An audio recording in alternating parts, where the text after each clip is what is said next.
बिहार की राजनीति में चाणक्य कहे जाने वाले मुख्यमंत्री नीतीश कुमार ने एक बार फिर अपने फैसले से बड़े बड़े सियासी खिलाड़ियों को चकरा दिया है। पॉलिटिकल पंडित भी अब आगे के सियासी गुणा गणित को कैलकुलेट करने में लग गए हैं। लेकिन सबसे बड़ा सवाल, आरसीपी सिंह अब क्या करेंगे? आरसीपी सिंह क्या मंत्रिमंडल से इस्तीफा देंगे? जेडीयू के प्रति पहले की तरह रहेंगे? पार्टी में रहकर क्या अपने कथित विरोधियों के साथ लड़ाई लड़ेंगे?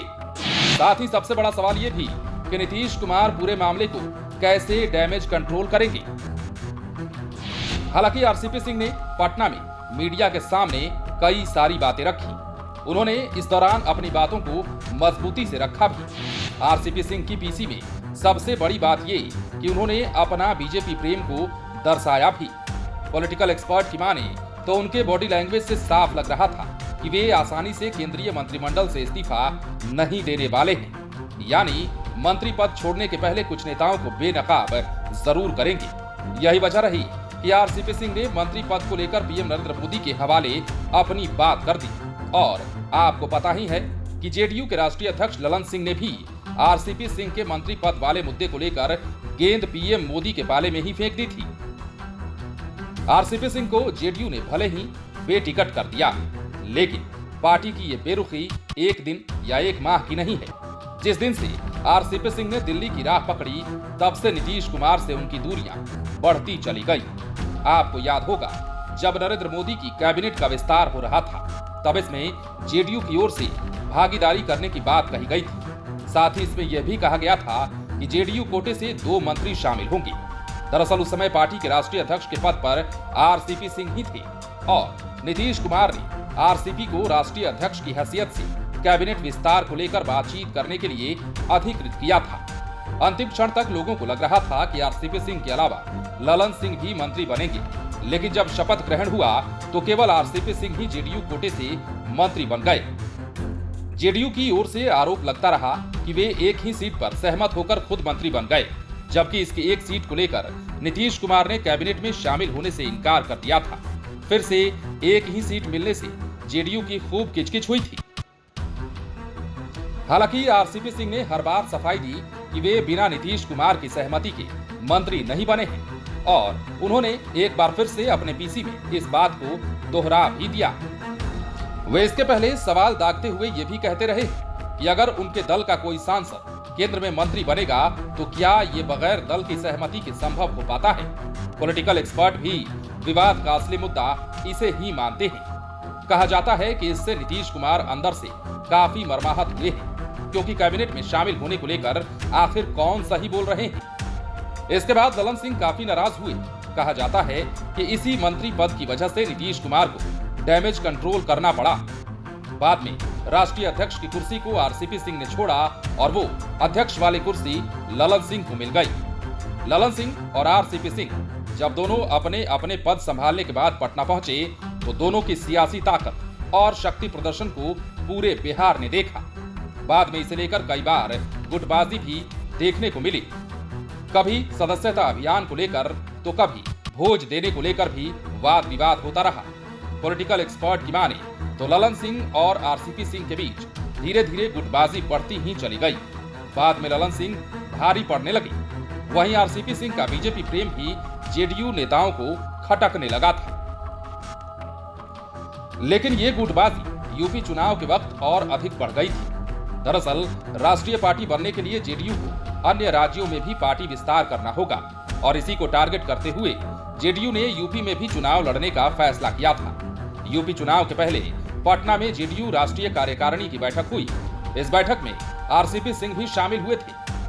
तब इसमें तय हुआ कि जेडीयू यूपी में बीजेपी के साथ गठबंधन कर चुनाव लड़ेगी।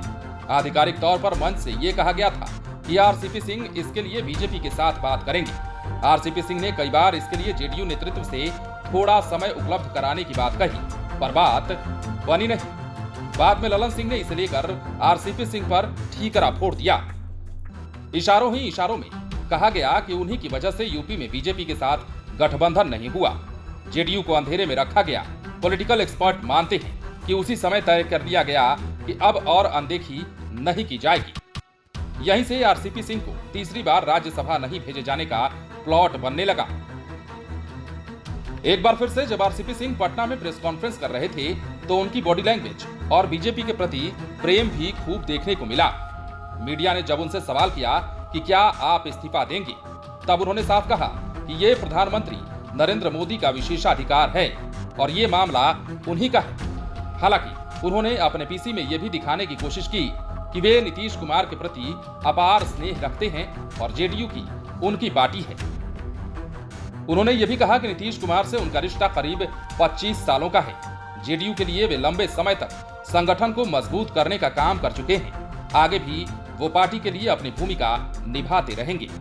नीतीश कुमार के प्रति उनकी नाराजगी का कोई आधार नहीं है। मैं किसी को नाराज करने वाला कोई काम नहीं करता हूं। उन्होंने ये भी कहा कि नीतीश कुमार जो भी फैसला लेते हैं सोच समझ कर लेते हैं। लेकिन पॉलिटिकल एक्सपर्ट ये मानते हैं कि जब आरसीपी सिंह से पत्रकारों ने ये पूछा कि क्या नीतीश कुमार पीएम मटेरियल हैं, तो उन्होंने जेडीयू की कमजोरी और बीजेपी की मजबूती का गुणगान किया और जोर देकर कहा कि असली समस्या तो यही है।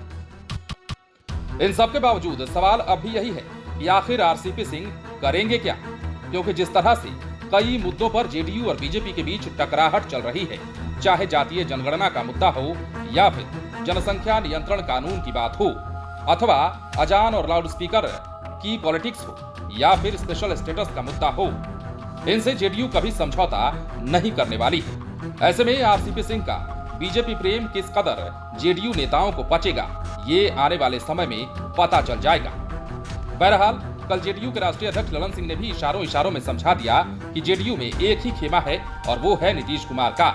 हालांकि उन्होंने सबका नाम लिया लेकिन आरसीपी सिंह का नाम नहीं लिया। जब ललन सिंह से एक चैनल वाले ने पूछा कि क्या आरसीपी सिंह मंत्री पद से इस्तीफा देंगे, तो इस पर ललन सिंह ने झल्लाते हुए कहा कि ये हमसे क्यों पूछ रहे हैं, प्रधानमंत्री नरेंद्र मोदी से पूछिए ना। ऐसे में पॉलिटिकल एक्सपर्ट ये भी मानते हैं कि आने वाले दिनों में ये टकराहट और भी बढ़ सकती है।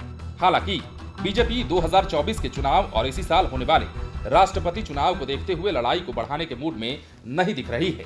फिर भी सियासी टक्कर कम नहीं होने वाली है। अभी आगे भी कई ऐसे मुद्दे सामने आएंगे और यही झमेला अगले माह बिहार एमएलसी चुनाव में भी देखने को मिल सकता है। और अगर देखने को मिलता है तो इसमें कोई आश्चर्य वाली बात नहीं है, क्योंकि बीजेपी और जदयू के बीच पिछले कई दिनों से और कई महीनों से कई ऐसे मुद्दे हैं जिन पर तल्खी बनी हुई है। इसी वीडियो में हमने आपसे जिक्र किया कि चाहे वो जातीय जनगणना का मुद्दा हो, स्पेशल स्टेटस की मांग हो या फिर अन्य प्रकार के मुद्दे हों, इन सभी मुद्दों पर रह रहकर बीजेपी और जदयू के बीच के तल्खी वाले रिश्ते नजर आ जाते हैं। लेकिन बात जब आरसीपी सिंह की हो रही है तो सवाल जाते जाते एक बार फिर से वही छोड़े जाते हैं कि आखिर अब जदयू कोटे से राज्यसभा नहीं भेजे जाने के बाद और मंत्री पद हट जाने की संभावना के बाद आरसीपी सिंह आगे क्या करेंगे। लाइव सिटीज के लिए पटना से राजेश ठाकुर की रिपोर्ट। यदि आपने इस चैनल को सब्सक्राइब नहीं किया है तो सब्सक्राइब कर लीजिए ताकि हम आपको खबरों से अपडेट रख सकें। यदि आप ये वीडियो फेसबुक के माध्यम से देख रहे हैं तो हमारे पेज को जरूर लाइक कर दें।